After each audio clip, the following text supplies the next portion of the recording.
Hello అండి, అందరికీ నమస్కారం. Welcome back to our channel. Mohita కథ తర్వాత భాగం తెలుసుకుందాం. శాంతమ్మ గారు, మోహిత, తరుణ్ వీళ్ళందరూ పెళ్లి చూపులకి వెళ్తారు. కారు డ్రైవింగ్ మోహిత చేస్తుంది. డ్రైవింగ్ వచ్చినా కారు డ్రైవింగ్ చేయడానికి స్వతంత్రం రావడానికి ఇంతకాలం పట్టింది. ఇష్టం ఉన్నా లేకపోయినా శాంతమ్మ గారు మోహిత డ్రైవింగ్కి అంగీకరించక తప్పలేదు. తరుణ్ వెనక కూర్చోబోతుంటే విశ్వనాథం గారు, ముందుకు వెళ్ళు తరుణ్, మేము స్నేహితులం, కబుర్లు చెప్పుకోవాలి అన్నారు. అవునవును అన్నారు రమానంద్. తరుణ్ ముందుకు వచ్చాడు. మోహిత పక్కన అతని పక్కన పరిమళమ్మ గారు కూర్చున్నారు. పెళ్లి కూతురు నచ్చిందా లేదా అనడానికి మనకి ఏమిటి రహస్య సూత్రం అన్నారు శాంతమ్మ గారు. ఏముంది, మీ వదిన గారికి ముందు నచ్చితే అది ఖాయం అయినట్లే, మీకు మంచినీళ్ళ గ్లాసు అందిస్తుంది అన్నారు రమానంద్ గారు. డ్రైవ్ చేస్తున్న మోహితకి ఒళ్ళు మండిపోతోంది. ఎన్ని తరాలు అయినా, ఎన్ని యుగాలు గడిచినా ఈ పాత అలవాట్లని గబ్బిలాల్లా పట్టుకొని వేలాడడం ఈ పెద్దవాళ్ళు మానరు. వాళ్ళకి చెప్పినా అర్థం కాదు. తరుణ్ ఏం మాట్లాడకుండా అలా కూర్చోవడం ఇంకా చిరాగ్గా ఉంది. మోహితకి తల్లిదండ్రుల మీద చాలా కోపం వస్తోంది. వారి మొహమాటం కాదు కానీ తనకి అస్సలు నచ్చని పనిని తన చేత చేయిస్తున్నారు. 30 సంవత్సరాలు వచ్చి వ్యాపారంలో తనది అనే ఒక స్థిరత్వం ఏర్పరచుకున్న ఈ పక్కన కూర్చున్న పెద్ద మనిషి తనకి నచ్చిన అమ్మాయిని తనకి తాను స్వతంత్రంగా ఎన్నిక చేసుకోలేడు. అక్కడికి వచ్చేసరికి పాతకాలపు ఛాందసం అడ్డుగా చేసుకుంటారు. కారు పెళ్లివారి ఇంటి ముందు ఆగింది. అందరూ దిగుతూనే ఇంటి యజమాని కాబోలు వచ్చి ఆదరంగా ఆహ్వానించాడు. మోహిత కారు పక్కకి పార్క్ చేసి లోపలికి వచ్చింది. ఇంటి నిండా జనం ఉన్నారు. వయసు మళ్ళినవారు, వయసు పైబడుతున్నవారు, వయసులో ఉన్నవాళ్ళు, పిల్లలు, పెద్దలు అందరూ చిన్న సైజు పెళ్ళికి ఆయత్తం అయినట్టుగా ఉంది. రండి రండి అంటూ ఆహ్వానిస్తూ లోపలికి పిలిచాడు ఆయన. రమానంద్ గారు తరుణ్ని, పరిమళమ్మ గారిని పరిచయం చేశారు. విశ్వనాథం గారిని, శాంతమ్మని, మోహితాని తన కుటుంబ సభ్యులుగా, మిత్రులుగా చెప్పారు. తరుణ్ కూర్చున్నాడు. ఒక పక్క పరిమళమ్మ గారు కూర్చుంది. నువ్వు ఇలా తరుణ్ పక్కన కూర్చోమ్మా, ఆవిడ ఆదేశించింది. మోహితకి కూర్చోక తప్పలేదు. కూల్ డ్రింక్స్ ఇచ్చారు. ఇంటి యజమాని బాలసుందరం గారు తన కొడుకుని, కోడళ్ళని, మరదళ్ళని, పక్కింటాయనని పరిచయం చేశారు. అసలు వాళ్ళు ఒకరికి ఒకరు నచ్చితే తర్వాత ఈ కార్యక్రమం జరిపితే బాగుంటుంది. ఇంతమందికే కూల్ డ్రింక్స్, కాఫీ, టిఫిన్లు ఇలాంటివి 4-5 పెళ్లి చూపుల కార్యక్రమం అయితే ఒక చిన్న సైజు పెళ్లికి విందు భోజనం ఖర్చు వస్తుంది. అవసరాల గురించి ఆలోచనలు పాతాళానికి తొక్కేసి తరువాత లబోదిబోమంటారు. ఇక పెళ్లి కూతురుని తీసుకురండి అంది శాంతమ్మ గారు. అంతవరకు కారులో అన్ని కబుర్లు చెప్పి అందరినీ నవ్వించిన రమానందం గారు నోటమాట రాని మనిషిలా మౌనంగా తెచ్చిపెట్టుకున్న గాంభీర్యంతో కూర్చున్నారు. పరిమళమ్మ గారు మాత్రం ప్రసన్నంగా చిరునవ్వుతో ఉన్నారు. పెళ్లి కూతురుని తీసుకువచ్చారు. ఎదురుగా కుర్చీలో కూర్చుంది. స్వతంత్ర భావాలు గల అమ్మాయిలాగానే ఉంది. బెదురు లేకుండా తండ్రి పరిచయం చేస్తున్న ప్రతి వారికి నమస్కరిస్తూ హలో అంది. అందరి వైపు చిరునవ్వుతో చూసింది. మోహితాని పరిచయం చేయగానే తరుణ్ పక్కన కూర్చున్న వైనం, ఆమె వేషధారణ, నగలు నిశితంగా పరిశీలించింది. మోహిత తనే హలో అంది. హలో ముక్తసరిగా అంది. నీ పేరేమిటమ్మా? పరిమళమ్మ గారు అడిగింది. జ్యోతి అంది. ఏం చదువుకున్నావు అంది శాంతమ్మ. ఎంటెక్ పాస్ అయ్యాను. అది వినగానే మోహితకి వెంటనే లేచి, ఇంత చదువుకున్న దానివి నీకు ఈ కర్మేమిటి?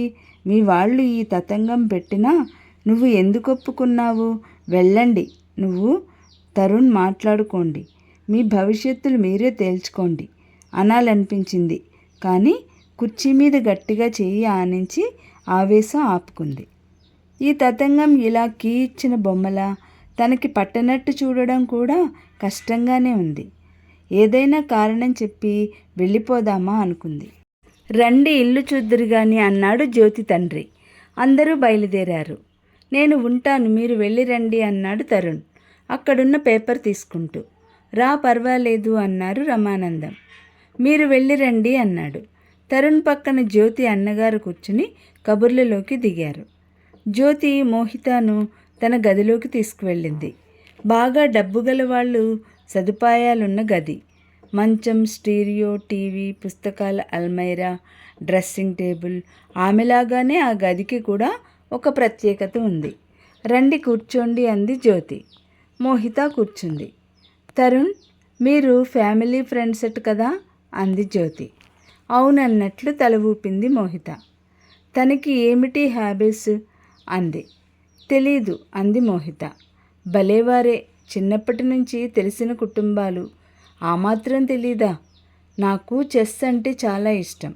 తరుణ్కి చెప్పండి. నేను ఫారిన్ వెళ్ళదలుచుకున్నానని కూడా చెప్పండి. మోహిత తల ఊపింది. జ్యోతి తన గదిలోకి ఎందుకు తీసుకువచ్చింది అర్థమైంది. నేను మా నాన్నకి ఎదురు చెప్పలేక ఈ పెళ్లి చూపులకు ఒప్పుకున్నాను. ఇందులో నా స్వార్థం కూడా ఉంది. పిల్లాడు నచ్చితే ప్రైవేటుగా మాట్లాడాలని ఛాన్స్ అడుగుతాను. నచ్చకపోతే మా నాన్న ఏదో ఒకటి చెబుతాడు. మోహితకి జ్యోతి చాలా తెలివిగలదని అనిపించింది. గదిలోకి రాగానే నమ్రతగా నమస్కరించి అందరినీ ప్రథమ క్షణాల్లో ఆకట్టుకున్న జ్యోతిలో ఇంత నిక్కర్చి స్వభావం ఉంటుందని తను కూడా ఊహించలేదు. సాయంత్రం నేను అతన్ని పబ్లిక్ గార్డెన్లో 2వ గేటు దగ్గర కలుసుకుంటాను.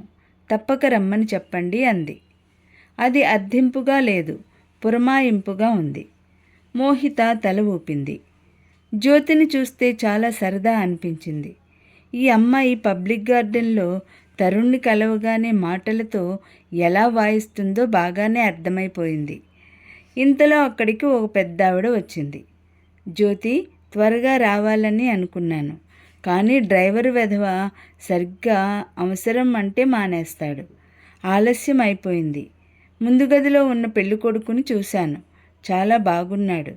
మీ ఇద్దరూ ఈడు జోడుగా ఉంటారు. ఈ సంబంధం నువ్వు అంటే కుదిరినట్టే. ఏమిటి, పిల్లాడు నీకు నచ్చాడా అని అడిగింది. జ్యోతి మధురంగా నవ్వింది. ఆహా, అయితే ఈ శ్రావణ మాసంలో మాకు పప్పన్నం ఫిక్స్ అయినట్టే.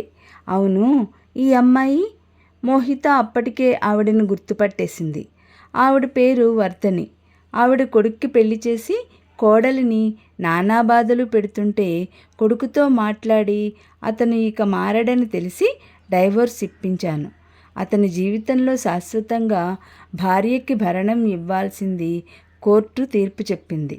అదే రోజు ఆ కోర్టులోనే వర్ధనమ్మ మోహితని శాపనార్థాలు పెట్టింది. తరుణ్కి కావాల్సిన వాళ్ళు అంది జ్యోతి. ఆవిడ మోహితాని యగాదిగా చూసి, ఇక్కడికి వచ్చావా మహాతల్లి? నీకు తెలిసిన వాళ్ళంటే ఏమైంది పిన్ని అంది జ్యోతి. మన మోహన్ కోర్టులో ఓడిపోలేదు, ఈ మహాతల్లి మూలాన్నే. అసలు ఈ ఇంట్లోకి ఎందుకు రానిచ్చారు? ఆవిడ అరుపులు మొదలుపెట్టింది.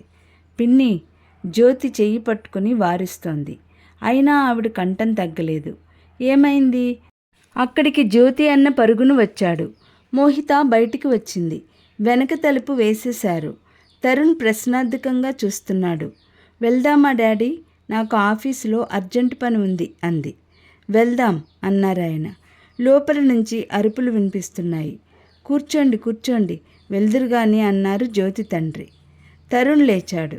జ్యోతి కూడా అప్పటికి బయటికి వచ్చింది. మేం కబురు చేస్తామన్నారు రమానందం గారు. వస్తానమ్మా, పరిమళమ్మగారు జ్యోతి చేయి పట్టుకుని మరీ చెప్పారు. జ్యోతి చిరునవ్వుతో నమస్కరించింది. అందరి దగ్గర వీడ్కోలు చెప్పి బయలుదేరారు. తరువాత ఏం జరిగిందో రేపటి వీడియోలో తెలుసుకుందాం. ఈ వీడియో లైక్ చేయండి, షేర్ చేయండి, సబ్స్క్రైబ్ కూడా చేసుకోండి.